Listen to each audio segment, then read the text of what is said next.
Hi everybody, Randall Graham here. Today I'm going to do a demonstration of how to paint a sphere. Exciting stuff. We're going to do a prepared palette with neutral grays, and I'm going to teach you how to draw it out, to fill it in or do the underpainting with 4 different values. And then we're going to move on to the forming stage where I talk a little bit about rendering, so how you can complete a nice three-dimensional looking sphere using our prepared palette with our different values, black being 0, 10 being white. So I hope you enjoy. Happy painting, everyone. Okay, let's get started. Here's the reference of the sphere we're going to paint. Now, I have a stick painted on top of my palette with 11 different values, 10 being white and 0 being black, and many variations in between. I try to have nice even steps all along the way. And I pre-mix my paint to kind of follow those numbers, but I just put out the even numbers, 10, 8, 6, 4, 2, and 0. There's obviously values in between. So that's our prepared palette that we learned in previous videos. Our first step for drawing anything is to draw some lines and measure. Now with the sphere, it's equal on all sides are equal. So I'm doing some measuring and just making sure my dots are kind of even. I'm just kind of feeling my way out to make a nice even circle. My recommendation with measuring is to do some logical measurements, compare, the length and width of things, but then trust your gut. When something feels a little off, it's most likely a little bit off. So I'll recheck the measuring once I get some lines down. But no matter what you're painting, whether it be a sphere, a still life, a portrait, you need to do a little bit of measuring and get started with the drawing just to give yourself a map of somewhere to go. Now, I'm using paint to draw. A lot of people ask me, is it okay to use a pencil? It certainly is okay to use a pencil. Sometimes that graphite ends up, infecting some of your lighter value paints, so I just have a tendency to like using paint and just using it and painting on top of it. If you do use a pencil, I recommend using colored pencils or watercolor pencils because they have a little more wax in them. That graphite is less of a problem. Now, after I kind of get my optical boundary, which is the whole, outside edge of the circle, I want to break this sphere into 4 different values: shadow, light, midtone, and penumbra. The first one I want to find is the shadow. Now, shadows are easiest to see and easiest to change. So I can kind of see a big dark line where that shadow, the top of the shadow is. So I'm going to draw a line to place that. Now, after I place that line on the top of the shadow, I'm ready to start my fill. So the filling in is step 2, similar to like underpainting. Again, I want to look at the values. I'm trying to say what number value is my shadow.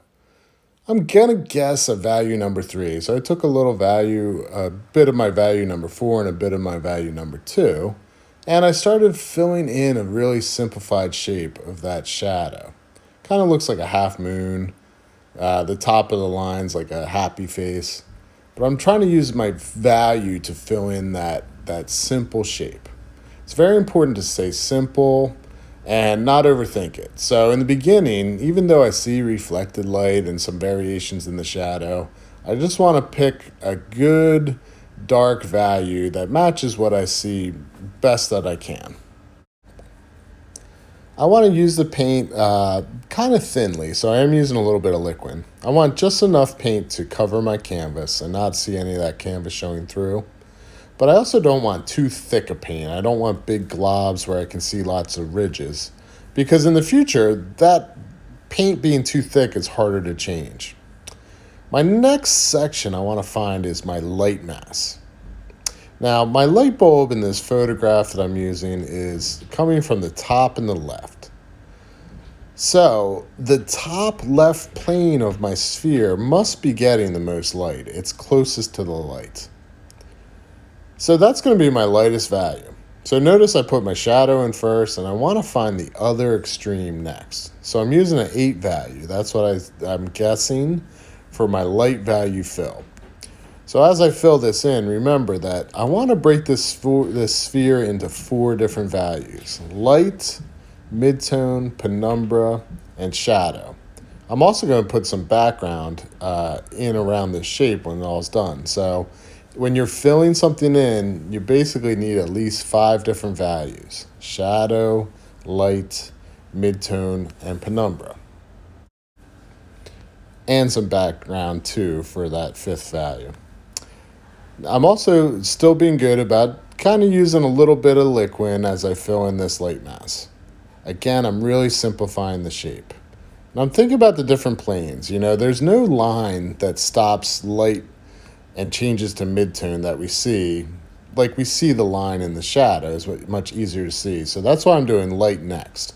It's giving me less room for error to guess the values in between the light and the shadow. So I still have 2 more values to guess: the midtone and the penumbra. Now, penumbra is kind of a strange word. It's just kind of like a half shadow. It's always like a fuzzy edge in between shadow and midtone. For simplification's sake, I'm just going to jump up 2 values and kind of place like a number 4, maybe like a 5. So I'll combine a little bit. So a 5 value and a very thin line right above my shadow, adjacent to the shadow, right above it. Penumbras always exist. You always need that transitional value. It's never quite as big as the midtone or the shadow. It's a smaller shape typically, but we need it in there. The way things feel 3-dimensional is having different values. You want to at least have 3 different values. 4 values is better, 5 even better. So these different changes in values are what makes a 2-dimensional painting feel 3-dimensional. So next I want to fill in my midtone. Now again, there's no line that I see in the photograph that divides light and midtone.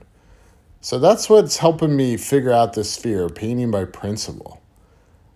Like we have already done, the light mass is an 8 value, my shadow was like a 3 value, my penumbra was about a 5. So the midtone, I can only really choose between the 8th value, which is the light, and the 5th value, which is the penumbra. So 7 value, 6 value, 5 value, those are my choices. I'm going to go with the 7 value. It's in between, but it is enough of a difference from that light mass to feel different. That's important. You need these values to feel different in the beginning. So I'm simplifying, but I'm also painting by principle. Now, I'm using a small brush today, partly because I'm filming on camera. I want to fit the whole palette in there. But I am being very careful with where I place these simple shapes. It takes some practice, but the more organized you can be in the beginning, it really just makes your life easier as we move on to the next stage of rendering. So I'm drawing, making sure these shapes are accurate as much as I'm just putting paint down. I am not too terribly concerned of how I'm putting the paint down. I can smear the paint any direction I need to, as long as I cover that canvas up. Reminder, the canvas is just barely getting covered up with paint. I don't want to see any canvas coming through, but I also don't want big, thick globs of paint because that'll be harder to change in the future. And painting really just starts to become problem solving when we render, when we make things feel realistic. So I'm setting myself up for the rendering phase by not using too much paint. Now, as I go into the background, I'm using my values on the sphere to help me. I'm judging that, most of the light mass is lighter than the background, and the shadow mass is darker than the background. So that's helping me choose a value number 6 to paint around this sphere. Now, it's helpful to paint for this exercise a little bit of a boundary, just so you can visually see the world the sphere is living in. If I were to not paint the background and just leave it that dark tone that I did on the canvas beforehand, it wouldn't match the photograph that I'm seeing. So we always want to be concerned of how values relate to each other. So this background value, I'm using a number 6 because it is lighter than my shadow mass's value and it's darker than my light mass's value. And that's how I see it in the photograph.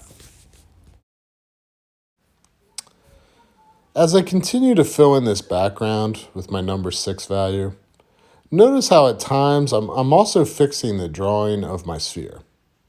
Even though that step number 1 was placing some loose lines in, over time I will continually draw more accurate lines and more accurate shapes. Spheres are going to be challenging to draw. That's why they're great to practice. They're equal on all sides. And as I voice over this and rewatch myself painting, there's some lumpy parts of the sphere. I will continue to fix them as we paint.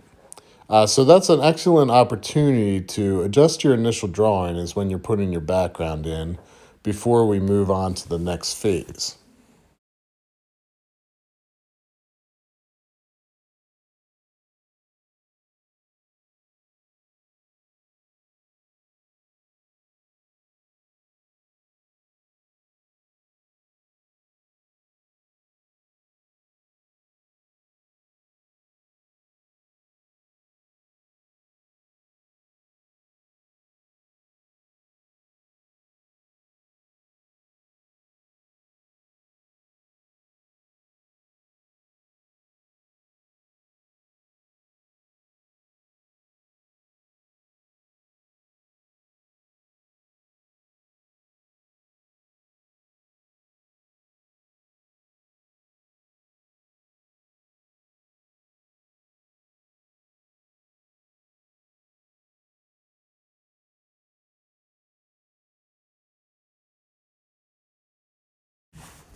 So just a little more noodling here on the optical boundary, and this will wrap up step number 2, the fill.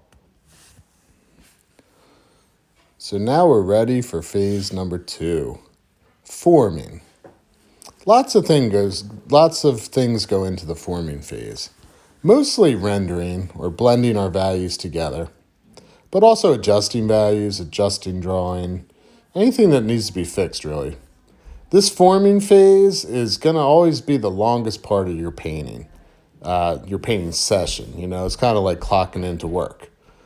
Rendering can be challenging when you're learning it, but really everybody gets the hang of it the more you practice. It's just like being a musician. You need to practice your finger placements on a guitar if you want to play a certain chord, and it takes some practice. So rendering just takes practice. Now there are some helpful hints. Notice how I'm using my prepared palette of the values above to help me render. I'm continually adding paint. Every 3 strokes, I'm dipping into that 9 value in between the 10 and 8, that little pile of paint I made. And I'm kind of going up and down. I should say I'm going perpendicular to the lines I created on my fill. But I'm also going left to right as a pattern. See how I'm kind of acting like a typewriter? I'm starting on the left of the happy face, sliding to the right, kind of going up to the top of the sphere. And when I hit the right, I'll kind of hear that typewriter ding, and I'll go a little bit darker. So now I'm grabbing my 8 value, which is not too noticeable, but it is slightly darker. The sphere actually has infinite value changes, right? It just continually gradates. We're not going to be able to achieve infinite values, but oil paint can mimic lots of different changes. So when we simplified it, we started with 4. Now I'm rendering by using little tiny strokes, crossing over those lines I created, but I'm also adding paint and changing the value as I continue to add paint on top. I'm going from light to dark. You don't always have to do that, but I do find it easiest myself if your setup is fairly accurate with your fill. Again, a reminder, I'm adding paint as I go. I'm using a little brush. You can certainly use bigger brushes if you have a bigger canvas. But I'm doing strokes, a little line with my paint from point A to point B. Now, I am jumping around in that zone to kind of get rid of any brush strokes and make sure I have a smooth transition of value. So I'm still kind of working that 9 to 8 zone. Now I'm starting to go a little tiny bit darker. I'm mixing my 6 value with my 8 value up on the palette. to create a 7 value. So underneath that little happy face line I just did, I'm adding more strokes going perpendicular to my fill lines. I'm following that happy face on the sphere. So now remember with my fill, I painted my midtone as a 7, and that gave me a map. So as I start to move into that light into midtone transition, I'm starting to have that initial fill layer value on my brush, that 7 value. And I'm continuing this pattern. Every 3 strokes or 5 strokes, I'm dipping into my paint. And I'm going to go drop down to a 6 value soon. But since my Penumbra was a 5 value, I know by the time I get down to that line with my rendering, I have to be that dark. It sounds obvious when you're watching me do it and it's making sense, but when you're doing this on your own, you have to create that map of values for yourself when you first start out. So this rendering becomes much easier when you take your time and organize that first fill layer with those simplified values. From a distance, I'm hoping my fill already felt three-dimensional. This rendering is kind of like putting a new skin on the paint that's even more detailed. And it's just adding more variations in value and smoothing it out. Think about how computers do graphics nowadays. Every little pixel would be a different value and a different color, and there'd be thousands of little changes. And the more pixels there are, the more it feels realistic. We're trying to mimic that with oil paint, or maybe computers were trying to mimic oil painting. Who knows which came first? But that's what the rendering is doing, making it more smooth and more realistic. The more variations in value that are in the correct place, the more this is going to feel three-dimensional, like you could reach out and grab that sphere. I'm still continuing to do my little strokes perpendicular to the line, and I'm continuing to get darker. I'm starting to get the area of where I put my penumbra fill. Penumbra is really just a half shadow, sometimes I would call it, or it's a transitional value between midtone and shadow. You need a value in between those two things. It doesn't feel natural to jump from a number 6 midtone to a number 2 shadow. It's too many value jumps, especially on a round object, which will gradually gradate in infinite values. That penumbra is very important. And this goes for color too, even though we're painting in black and white. You need to have some sort of transition from your midtone to your shadow. So I'm taking my time and really making sure that's in there. Now, once I get the penumbra rendered, underneath it really starts the shadow. Typically, this is going to be the darkest part of your shadow, right below the penumbra, where the shadow starts. This is called the core shadow, sometimes called the terminator. It's the darkest part of the shadow. This is where light stops and shadow begins. There's no real light hitting this area.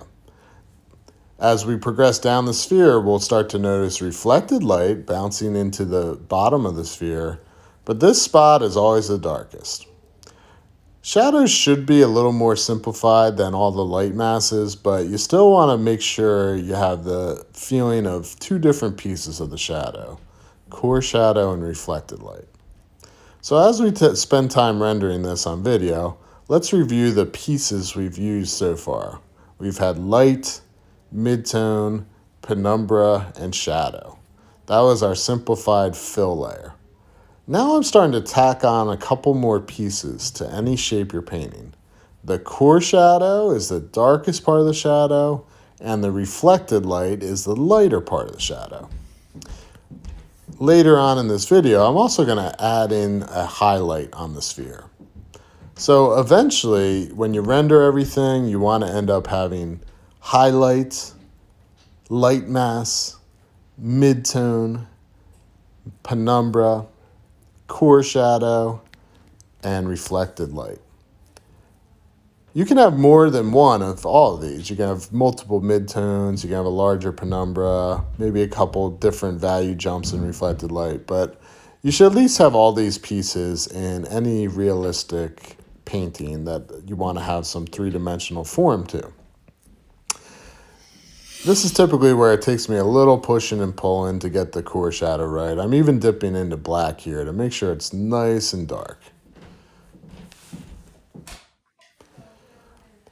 Now I'm going to place a little bit of this reflected light. For the reflected light, I'm going to couch it in. I'm going to do a little bit less rendering. Couching just kind of means painting wet into wet. Now, part of the reason I'm doing this is because reflected light notoriously tricks people into painting that area too light. Since it's an area of the shadow that's surrounded by that dark core shadow, our mind tends to play tricks on us and we think it's lighter than it should be. Reminder that this reflected light is in shadow, so it has to be darker than your midtone. So I'm using a little bit of my number 4 value, but I'm painting it wet into wet. Remember that initial fill layer was a 2 value. So as I tickle in the 4 value, it basically, becomes a 3 value. It stays dark. That's why I like to couch it in wet into wet. It keeps me feeling a little more honest with how it looks. Instead of posterizing or filling in those initial values in the beginning, I have a tendency to make that too light, and I see a lot of students paint it too light. So that's the reason I'm couching that in. Now there is some maneuvering of that core shadow being pulled down into the wet paint of the reflected light, just so it's, again, soft, similar to a soft edge, I should say, similar to all the transitions of light in the light mass and midtone and penumbra. Now I'm going to start coming back around. I'm going back to the top of the sphere. I should note that I'm cleaning my brush a lot off of camera. Every time I'm switching values, I am cleaning my brush. First, I'm just using white to really kind of fix my drawing, even though as I rewatch this video, it's a little bit off. But I'm just maneuvering the outside edge of the sphere from the interior, using the light paint and pushing it out a little bit. I'm also just using this as a time to add a little extra pure white into the top of my sphere. This is making sure that top left plane of the sphere is really getting hit by light. Now, even though I'm using white paint, our 10 value paint, since I'm painting wet into wet, it's not going to feel white. Now, I know that was a lot real quickly of how to render the sphere, so I'm going to do a little slowdown of how my strokes were crossing each other as I rendered. This is called cross-hatching or a zigzag blend, and it's the best way to gradate values. See how I'm using little strokes and crossing over in a pattern to create a gradation. I can go from light to dark fairly easily with that. So that's called stroking, a little brush stroke from point A to point B.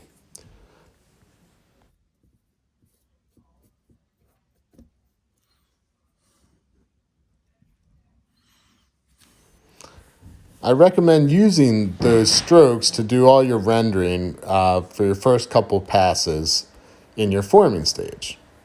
As you start to get closer and you have a lot of paint down on your sphere, you can start to use a stipple. It's a different brush stroke. It's basically having just a little bit of paint on the tip of your brush and laying it very gently on the top of your painting. Sometimes you could even use a dry brush if you have enough paint down. But this is used to just soften those little brush strokes that you did to do all of your forming. So stippling kind of moves us into the last phase of your painting, your finishing.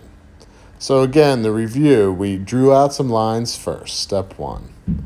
Step 2 was to fill it with those simplified values, and we made sure we had 4 different simple values: light, midtone, penumbra, and shadow. Then we did our forming. That typically takes you the longest. We did a lot of rendering and gradations with our strokes. We used our prepared palette and we followed a pattern. Not that doing that pattern solves every little problem in your painting, but it sure helps, keeps things organized and efficient. Now I'm moving into my finishing phase, and we're using that with a stipple. So that's our step number 4. So fill, form, finish. Stippling, again, is just doing little maneuvers with the tip of your brush to get rid of some of the blemishes of brushstrokes. Now, are brushstrokes a bad thing inherently? No, not at all. It could be a very interesting style that you choose to have.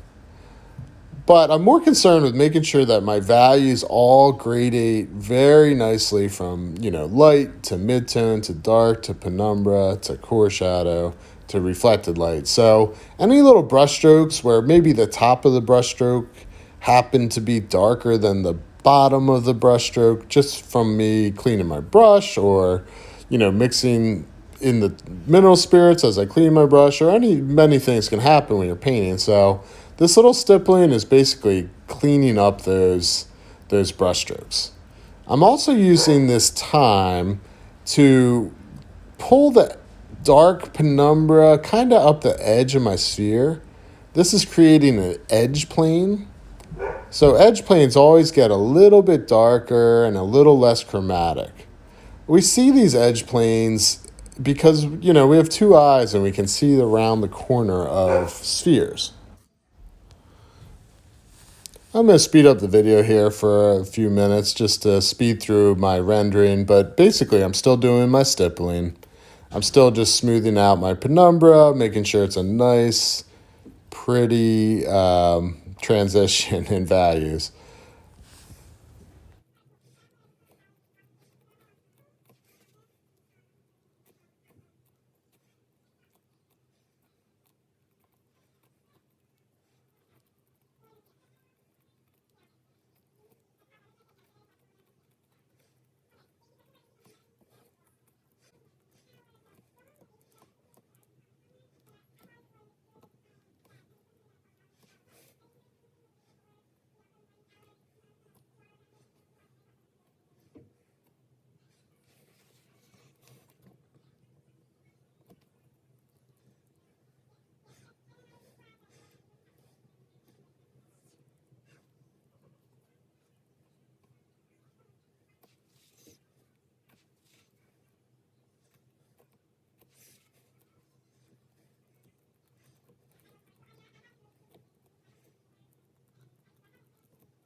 So now I'm kind of getting ready to soften my edges. I'm going to do a little diagram here on the side.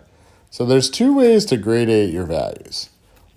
This little example of 2 brush strokes next to each other, I would use for softening an edge. So I have one value on the left, one on the right. I have a clean brush stroking down the middle with the direction of that line. I'm cleaning my brush off camera, but basically this creates a little blurry edge. That would be opposite of these next 2 squares I do. These next 2 squares are examples of basically what I've been doing to render the whole sphere. This will be called the zigzag blend. Now the key to this is that I did it by stroking perpendicular to that line that is created in between 2 values. This is much better for creating a gradation. So as you saw with the sphere, it takes a little more work, but I'm cross-hatching various values in between that line to create more of a gradation. This is your go-to blend for a majority of objects, but definitely any round objects. The vertical brushstrokes that I did above these squares, when I blended with that line, parallel to that line, that would be used for softening the edge of things. So as I wrap up this little demo of showing you a close-up of the cross-hatching perpendicular, I'm going to start to use this vertical softening blend technique to soften the edges of my sphere.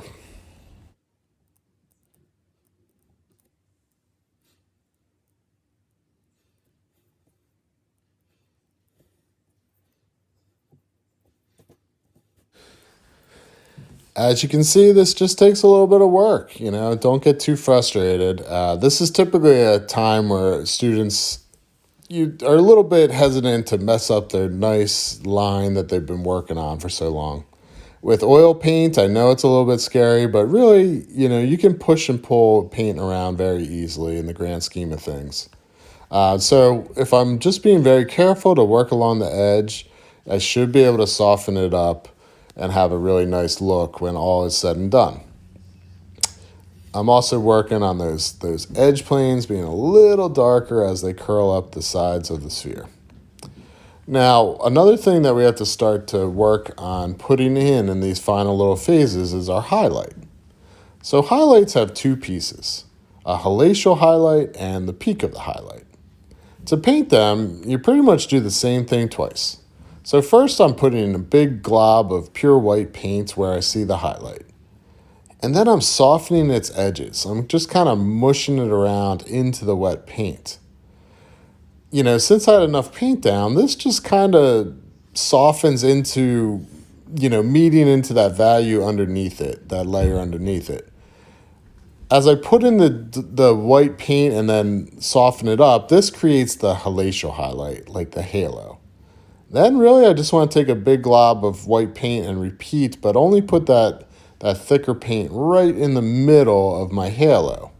Having this highlight have two separate pieces is much more realistic. Again, look around your room, look around in nature when you're noticing these things. Notice how all highlights have two little pieces, a halo and a peak of a highlight. So let's just review everything we did today to create this sphere. Before I even started this video, I prepared my palette with those piles of paint above the sphere. 0 being black and 10 being white. I mixed even number values. I didn't need all the 11 values today, but I mixed a 0, 2, 4, 6, 8, and 10. I mixed plenty of things in between those values as we did the painting. Step 1 was then to draw. I drew out some lines to create my circle to place my sphere. Step 2 was to fill. When I do my fill layer, I want to have 4 different values in that mosaic style. I want to have a light value, a mid-tone, a penumbra, and a shadow. And obviously I'm using my photo reference, or if you're painting a real sphere, to do your best guess at matching the values you see. Step 3 was forming. Forming, I added paint with little brush strokes and more variations of value as I rendered the form. I went from light to dark and took my time and used little strokes to get everything having different values. And step 4 was finishing. This is where I started stippling and cleaning up my brush strokes. I added my core shadow, reflected light, my highlight, and an edge plane. So I hope you enjoyed.